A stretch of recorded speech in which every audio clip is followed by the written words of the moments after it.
We're sitting at this moment in time in our most recent church on the Mall, the one with the spire, 185 feet tall.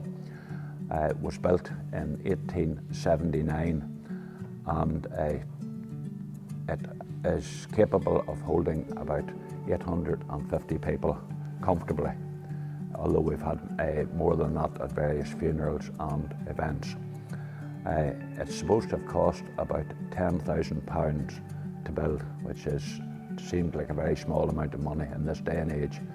The building itself wasn't painted until 1905, and then also in 1905 an organ was installed, the first one in County Armagh in a Presbyterian church.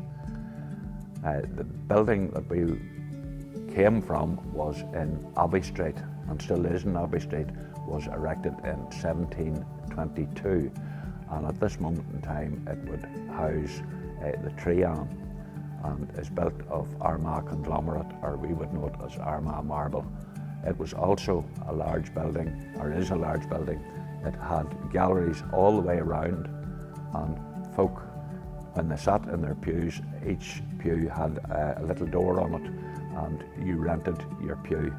There were 5 classes of rent for pews: first, second, third, fourth and fifth.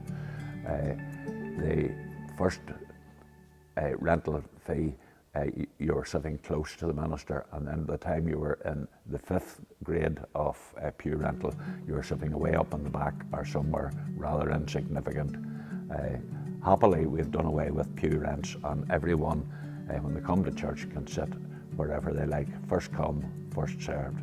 And then before that, the church, the building was a more confused state of affairs because it was somewhere down around the Shambles in Armagh.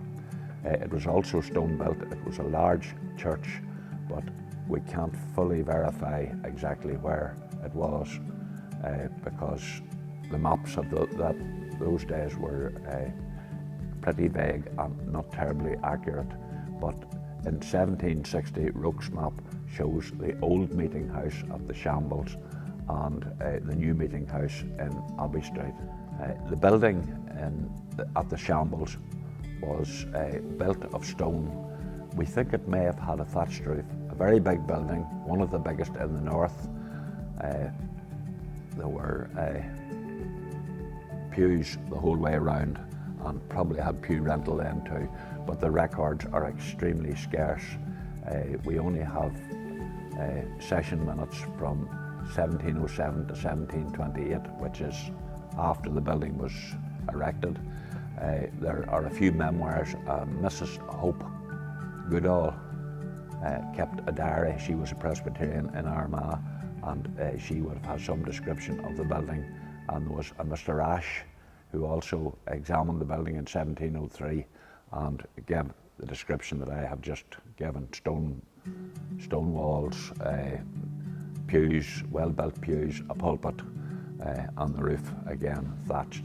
The most recent minister that we've had was the Reverend Anthony Davison, alias Tony, who we had a wonderful relationship in the last 29 odd years.